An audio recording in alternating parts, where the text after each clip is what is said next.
Was ist Beziehungskiller Nummer eins? Erwartung. Denn Erwartungen führen zu Enttäuschung, weil sie meistens unausgesprochen sind. Enttäuschung führt zu Rückzug und Rückzug ist meistens für beide Seiten scheiße. Und deswegen widmen wir uns heute diesem wichtigen Thema, weil bei uns im Coaching merken wir immer wieder, dass Erwartungen echt ein Riesenproblem sind.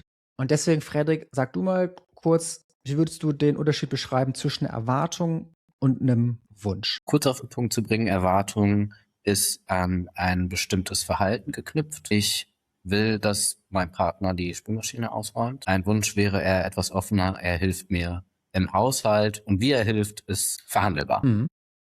Oder was Positives, ich will irgendwie täglich Kontakt zu meinem Partner haben und das muss über Herzchen senden sein. Der hat aber keinen Bock auf Emojis, schreibt aber regelmäßig und dem anderen reicht's nicht, dann ist es eine Erwartung, kein Wunsch. Was ich auch noch gut finde oder wichtig zu ergänzen ist, auch der Unterschied zwischen einer Erwartung und einem Bedürfnis.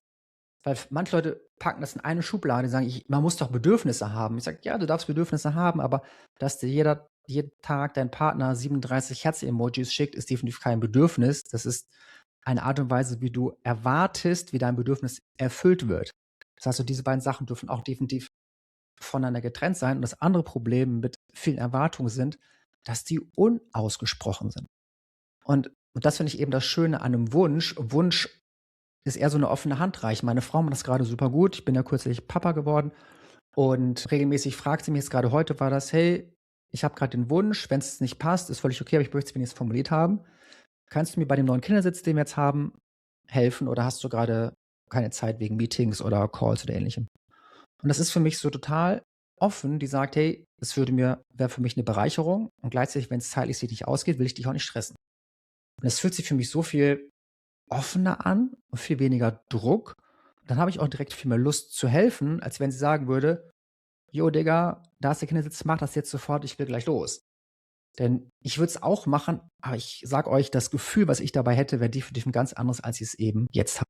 Frederik, ist es normal, in einer Beziehung ständig enttäuscht zu sein? Vielleicht ist es normal, weil es viele Partnerschaften betrifft. Ich würde es aber jetzt nicht als gut in einer Beziehung heißen, nur weil es bei vielen gegebenenfalls so ist. Und die Frage ist ja, sind es eben diese unausgesprochenen Erwartungen, die ich habe? Also muss mein Partner wissen, was ich von ihm will? Weil wenn er gar nicht weiß oder sie, was ich gerade brauche und was ich erwarte, kann er das auch schlecht erfüllen. Und dann zu sagen, naja, aber wir kennen uns jetzt schon so lange, du musst doch wissen.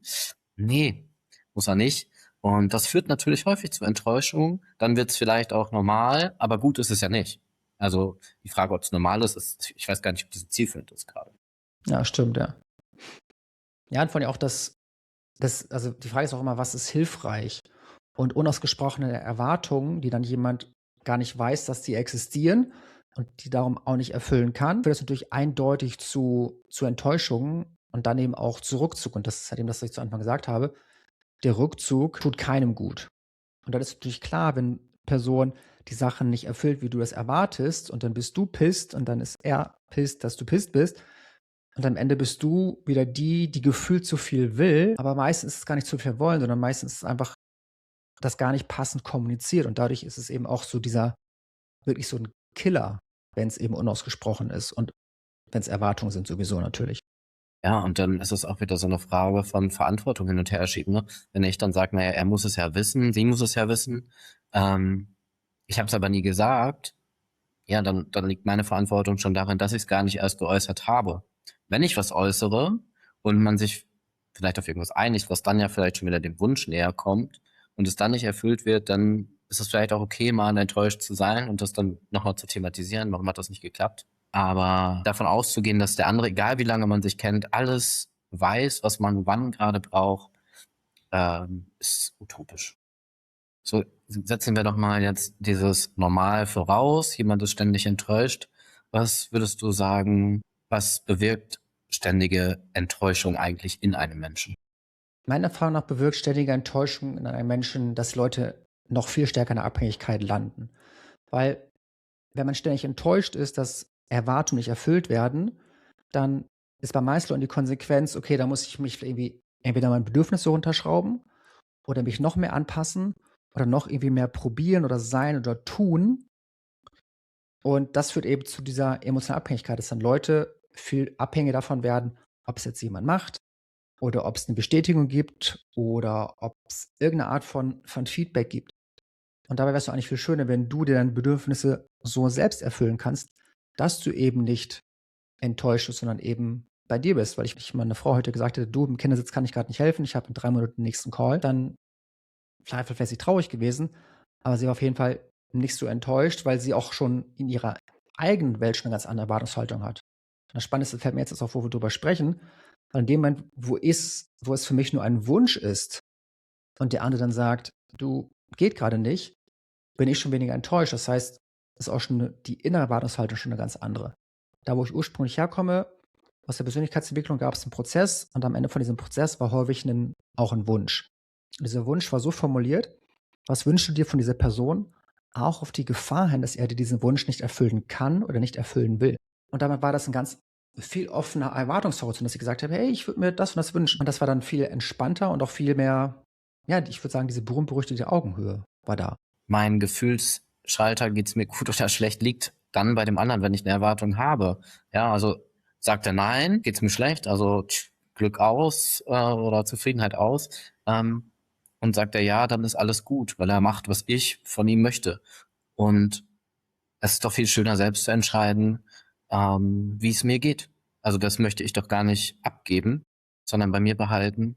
Und das ist eben so, wenn ich einen Wunsch habe und der Partner macht das dann freiwillig, weil er mir vielleicht wirklich was Gutes tun möchte, so wie bei dir jetzt auch mit dem Kindersitz, wenn ich helfen kann, mache ich das gerne. Aber wenn er das gerade nicht kann, dann ist es doch okay. Und das andere Problem, und das sehe ich auch noch dahinter, das ist eigentlich noch mal ein eigenes Thema. Wenn ich Erwartungen habe, will ich ja auch indirekt meinen Partner irgendwie verändern und zu dem machen, wie ich ihn gerne hätte. Oh, auch Wenn 'n ich mir großes das Thema. wünsche darf, ja, wenn ich was wünsche, dann darf er Nein sagen. Wenn ich die Erwartung habe, darf er das eigentlich Ja, nicht. ja. Ja.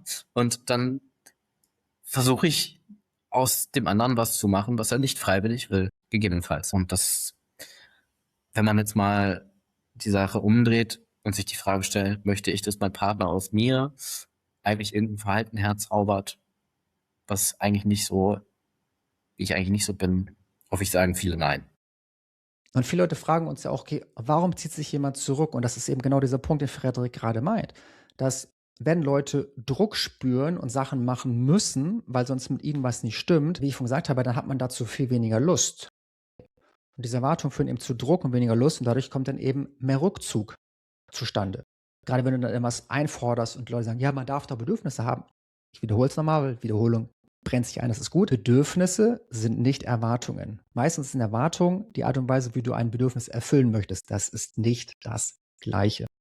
Und wenn dann Leute offen sind, dann sind die eben auch offen zu helfen. Dann gibt es weniger Rückzug, plus dass die Leute genau wissen, was du eben möchtest. Ich nutze doch gerne diese Erklärung von einer Bedienungsanleitung, weil das habe ich hier, ich meine, ich habe jetzt 2 Monitore, die hatten damals bestimmt eine Bedienungsanleitung. Habe ich die angeschaut? Natürlich nicht. Und viele Leute haben so eine eigene Bedienungsanleitung über sich, wie sie behandelt werden wollen. Aber die ist dann 37 Seiten lang und der Partner hat sie nie gelesen, der weiß es gar nicht und dann ist natürlich klar, dass es nicht klappt. Deswegen diese Bedienungsanleitung gerne mal wirklich nicht vorlesen, sondern praktisch zerschreddern und sagen: „Okay, ich lege diese Anleitung oder Erwartung ab, sondern mache meine Bedürfnisse bewusst und kommuniziere dann definitiv in Wünschen.“ Ist vielleicht auch der Punkt für alle, guck doch mal, welches Bedürfnis steckt denn da eigentlich hinter dem, was ich da gerade von dem anderen möchte, weil dann kann ich auch viel genauer schauen, wie kann ich damit eigentlich anders umgehen. Und anderer Punkt noch zusätzlich, man darf Bedürfnisse auch mal aushalten. Die müssen nicht immer sofort gestillt werden. Also, stimme ich zu, natürlich für unsere Zielgruppe muss ich sagen, ihr schraubt tendenziell, weil viele zur Selbstaufopferung tendieren, teilweise schon zurück. Das heißt, verbindet euch gerne mit euren Bedürfnissen, aber das Spannende ist auch, wenn ihr das als Bedürfnis kommuniziert. Nicht: „Ich will, dass du mir Herzen-Emojis schickt“, sondern: „Schatz, ich habe ein Bedürfnis nach Verbindung. Hast du eine Idee, wie wir dieses Bedürfnis für Verbindung gemeinsam erfüllen können?“ Und das war einmal 'n ganz anderer Horizont offen von: „Hey, ich könnte dich anrufen oder ich könnte dir irgendwie was schicken“ und dann ist man auch zusammen gegen das Problem. Ich glaube, das ist auch 'n Punkt, den ich sehr gut finde, wenn Paare praktisch sagen: „Okay, ich und du, wir gehen gegen das Problem“, weil bei Erwartungen ist nämlich meistens eine Person das Problem, weil die eine hat zu viele Erwartungen Das ist dann so meistens, wo Männer sagen, ich kann nichts richtig machen. Und Frauen sagen, ja, ich bin zu viel, weil ich zu viel erwarte. Dabei habe ich doch einfach nur meine Bedürfnisse. Und da merkst du, dann clashen 2 Kommunikationsarten und auch 2 Geschlechter oder Persönlichkeitsarten aufeinander. Und das führt zu Problemen. Wenn du einfach nur in Bedürfnissen kommunizierst, dann ist viel mehr Offenheit da. Und dann sind eben auch Wünsche möglich. Mir fällt da gerade ein Beispiel ein, von einer ehemaligen Klientin, die gesagt hat: „Ich will aber, dass mir mein Partner einmal am Tag sagt, dass er mich liebt.“ Und ja, meine Frage war dann: „Okay, und wenn er das sagt und es gerade nicht fühlt, bringt es dir dann eigentlich irgendwas?“ Ne. Ja, genau. Und das ist das Problem. Also, ne, wenn ich dann auch noch ein bestimmtes Verhalten verlange und der Mensch das dann oder mein Partner und Partnerin das einfach nur macht, damit der andere dann eben Ruhe gibt, dann hat man dadurch ja auch nichts gewonnen, sondern ist dann noch so: „Ja, aber der sagt einfach, ey, ich liebe dich und der fühlt es gar nicht, ich merke das gar nicht.“ Da kommt man zum nächsten Problem. Also, auch da mal gucken, bringt mir das eigentlich was, wenn ich mir das gerade einfordere? Und das Spannende ist auch, da denke ich an 'ne andere Klientin, die hatte einfach ein höheres Bedürfnis für Intimität und der Mann aber nicht so. Und das hat sie dann persönlich genommen und das ist dann der andere Teil. Wenn Erwartungen nicht erfüllt werden, nehmen viele Leute es persönlich und denken: „Ja, dann bin ich anscheinend nicht wichtig genug.“ Aber ihr habt hoffentlich genug Erklärung bekommen, weswegen ihr es nicht persönlich nehmen müsstet. Aber zurück zu dieser Klientin. An dem Zeitpunkt, wo sie diese viel Intimität von ihm nicht mehr persönlich genommen hat und sie eher in Wunschen gesprochen hatte und viel mehr, im Englischen würde ich detached sagen, und viel mehr weniger festgehalten hat an diesem, ich brauche so und so viel Nähe. Was ist passiert?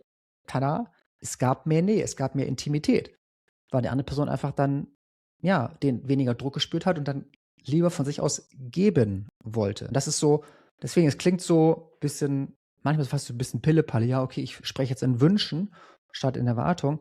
Aber das kann 'n krasser Gamechanger sein, weil das viel auch in deiner inneren Welt auslöst und über deine innere Welt hat es Einfluss auf deinen Part und deine Partnerin und dadurch die Harmonie zwischen euch. Und da noch abschließend vielleicht gerade zu sagen: „Ich wünsche mir, dass du mir 10-mal Herzchen schickst am Tag“, ist kein Wunsch, sondern ist eine Erwartung im wie das Wolf im Schafspelz hier, Genau, das sind ne? Erwartungen So. als Wunsch verpackt, ja. Es gibt auch so in Wolfs und Schafspelz-Ich-Aussagen, die so, „Ich fühle mich nicht respektiert.“ Es ist auch nicht wirklich 'ne Ich-Aussage. Das ist: „Du respektierst mich Ja. nicht.“ Jetzt natürlich die wichtigste Frage: Welches Bedürfnis steckt hinter einer Enttäuschung?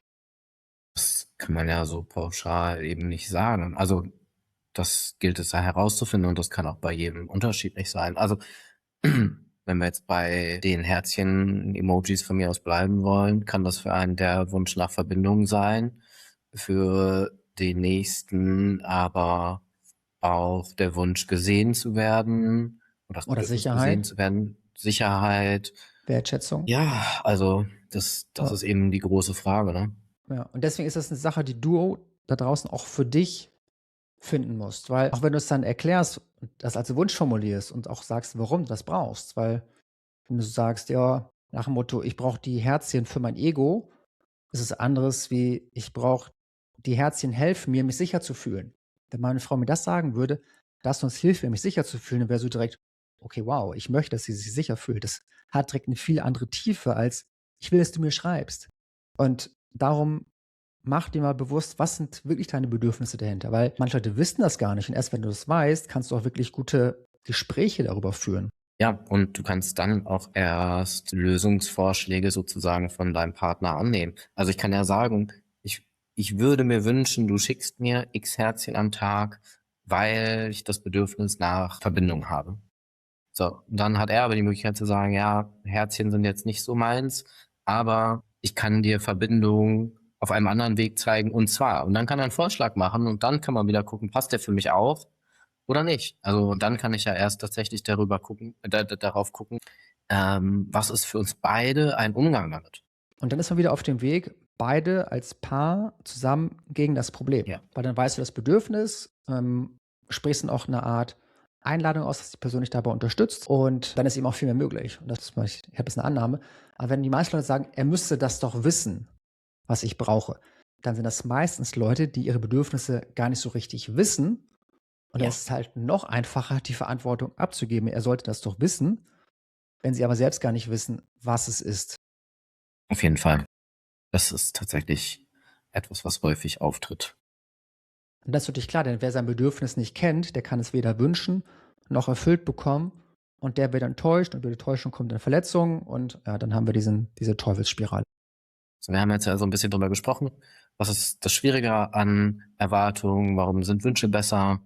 Was heißt denn das jetzt Schritt für Schritt? Was können wir jetzt so als praktisches Tool unseren Zuhörerinnen und Zuhörern mitgeben?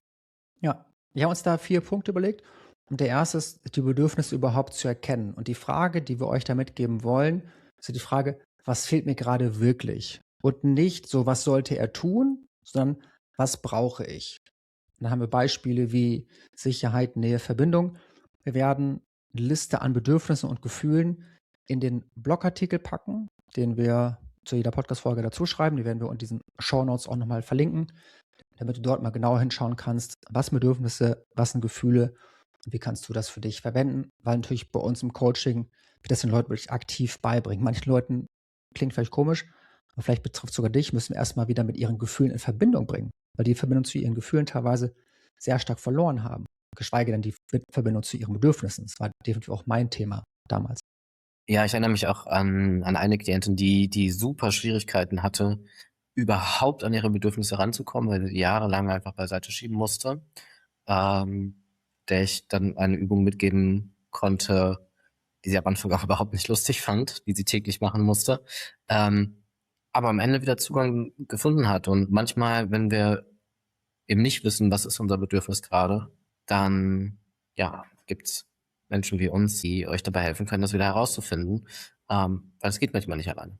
Der zweite Punkt ist dann, die Sachen in Ich-Sprache zu benennen. Also, wenn ihr das Bedürfnis gefunden habt, so was wie ich wünsche mir Nähe oder Sicherheit, das dann in Ich-Sprache, ganz wichtig. Man kann auch in Ich-Aussagen versteckte Botschaften reinpacken. Auch das kann man genauer lernen. Aber da wirklich zu gucken, sprich darin, was du brauchst, mal und nicht, was er tun soll, sondern das eben ja, in Bedürfnissen und Wünschen zu verpacken. Hast du noch was dazu? Da vielleicht als kleiner Formulierungshilfe-Tipp, bevor du den Satz äußerst, überleg dir mal, wie der Satz bei dir ankommen würde. Das ist manchmal schon ein ganz guter Indikator für, ist das jetzt eine gute Formulierung oder nicht. Ja. Und auch gerne mal die Tonlage überlegen, wenn du den Satz sagen möchtest. Weil auch da, man kann auch Sachen bestimmt in Ich-Aussage sagen, die aber passiv-aggressiv, genervt, enttäuscht rüberkommen. Auch das ist nicht ganz zielführend. Ich wünsche mir, dass du jetzt zu Punkt 3 kommst, Jens. Mache ich. Punkt 3 ist eben genau das, nicht zu tun. Also, dass du die Sachen als Wunsch aussprichst, statt als Vorwurf zu verpacken oder als Erwartung oder Druck. Dann noch mal als ganz tolles Beispiel meine Frau, die gesagt hat: „Ich sage dir das, damit du's gehört hast. Falls du mir helfen kannst, ist super. Falls es gerade nicht ausgeht, ist auch okay.“ Und das ist halt ein klarer Wunsch. Das würde mir helfen, wenn du mir bei dem Kindersitz hilfst. Wenn nicht, schaffe ich das auch schon. Und da ist wirklich auch ganz wichtig, die Tonlage ist da besonders wichtig, weil sie schafft das wirklich so zu sagen, dass so: „Ja, also, wenn du mir hilfst, wäre super, aber wenn du mir nicht hilfst, ja, dann mache ich's halt alleine.“ So, wenn ich so sagen würde, dann werde ich auch schon: „Ah, okay, jetzt hast du wieder den Wunsch.“ Aber sie schafft das wirklich in so 'ner ganz tollen Energie zu machen. Und dann das ist wirklich das, wo du auch drauf achten kannst. Und dann noch mal Randnotiz, wenn ihr da auch als Paar dran arbeitet, wirklich mal zu fragen: „Hey, wie ist diese Frage bei dir angekommen?“ Die Podcast-Folge ist super. Ich werde auf jeden Fall meiner Frau hinterher das Feedback geben, wie sie es aktuell macht, dass es super ist für mich. Aber mal zu fragen, kam das gerade als Wunsch an? Hat dich das irgendwie getriggert? War das eher einladend mitzuhelfen? War da 'nen Vorwurf drinne? Weil ihr wisst nie, was beim anderen wirklich ankommt, ohne das zu wissen oder das Feedback einzuholen. Deswegen nutzt das auch gerne, gerade wenn ihr das gemeinsam anschaut, dass es halt eben auch kommunikativ besser wird. Ja. Ja, und der vierte Punkt ist eben auch, das aushalten zu können, dass ein Nein kommt. Und dass das dann auch nichts damit zu tun hat, dass es ein Nein gegen dich ist oder dass dein Partner dich nicht wertschätzt oder ähnliches, sondern es vielleicht jetzt gerade nicht möglich ist. Denn auch der Partner oder die Partnerin hat Bedürfnisse und darf eben auch Nein sagen. Und das habe ich ja vorhin schon mal so einfließen lassen. Man kann Bedürfnisse auch mal aushalten. Und wenn ich gut mit mir selber verbunden bin, kann ich mir meine Bedürfnisse meistens auch selber gut erfüllen und bin nicht enttäuscht, beziehungsweise, das ist das Wichtigste eben, beziehe es nicht auf mich und auf meinen Wert. Ja. Und das ist 'n ganz wichtiger Punkt, den wir auch im Coaching beibringen, der auch den Rahmen hier heute sprengt, ist, dass man das auch auf unterschiedlichen Ohren hören kann.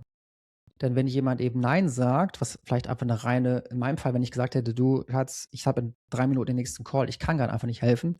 Das wäre 'ne pure Sachaussage gewesen. Und wenn sie das auf dem Beziehungsohr gehört hätte, dass sie mir nicht wichtig genug ist, hätte sie's eben wieder persönlich genommen. Aber diese Ohren sind noch mal 'n ganz anderes Thema. Aber wenn du dich an diese 4 Punkte hältst, Bedürfnisse erkennen, in Ich-Sprache formulieren, als echten Wunsch statt als Vorwurf und 4. auch mit 'nem Nein umgehen können, das ist halt wirklich 'ne gelebte Beziehung auf Augenhöhe. Das heißt, du zeigst dich in dem, was du brauchst, ohne den anderen zu zwingen. Und das Spannende, ich habe noch mal 'n anderes Beispiel von 'ner anderen Klientin.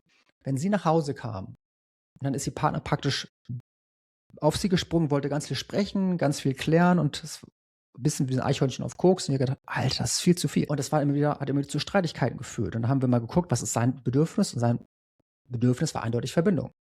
Das Spannende war, ihr erstes Bedürfnis, wenn sie nach Hause kommt, war Ruhe. Ich habe gefragt von der Dauer, sie sagt: „Ja, ich glaube 5 Minuten, maximal 10 reichen ihr." Dann habe ich gefragt: „Okay, was ist denn dein Bedürfnis, nachdem die Ruhe da ist?" Und sie so: Verbindung." Ich so: „Ah, spannend." Das heißt, ihr wollt beide Verbindung, einfach auf unterschiedlichen Zeitskalen. Und als das geklärt war, hatten die beiden nie wieder das Problem. Die hatten, glaube ich, sogar, wenn sie nach Hause kamen, lief Radio, er musste praktisch 1 oder 2 Lieder warten, bis er sie volltexten kann. Danach wurde sie dann auch gerne vollgetextet, weil sie dann auch diese Verbindung gebraucht hat. Deswegen, das sind so feine Nuancen, wenn man da nicht drüber spricht und das nicht versteht, was ist wirklich mein Bedürfnis, dann knallt es. Dann sind Leute enttäuscht und ziehen sich zurück. Und genau das wollen wir natürlich verhindern mit genau dieser Folge. Und wenn ihr euch jetzt noch mal diesen Leitfaden anguckt, diese 4 Punkte, dann überlegt euch mal oder stellt euch mal vor, wie das ist, wenn euer Partner das äußert, wenn er 'ne bestimmte Erwartung hat. Von mir aus: „Zieh immer das und das an, weil mir nur das gefällt. Koch immer für mich, weil ich komme nach Hause und habe Hunger." Wie geht's euch damit, wenn ihr sozusagen in so 'ne Situation kommt, wo dann Erwartungen an euch gestellt werden? Oder wie es wäre, wenn er bestimmte Sachen als Wunsch äußert und ihr selber einen Handlungsspielraum weiterhin habt? Weil so kann's dann gegenseitig eben gut sein und keiner muss irgendwas tun, was er nicht möchte oder was vielleicht grade einfach nur nicht geht. Und 'ne wichtige Ergänzung auch noch mal an die Empathie von allen hier zu appellieren.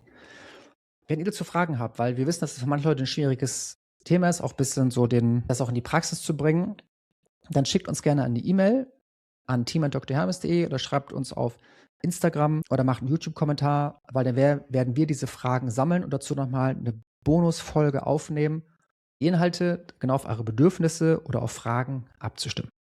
Jetzt spekulieren wir ja grade auch nur, was die Erwartungen an diese Folge sind. Genau. Und damit wir nicht spekulieren, schickt uns eure Fragen. Damit danke fürs Hinschauen oder Hinhören und bis zum nächsten Mal. Tschau. Tschau, tschau.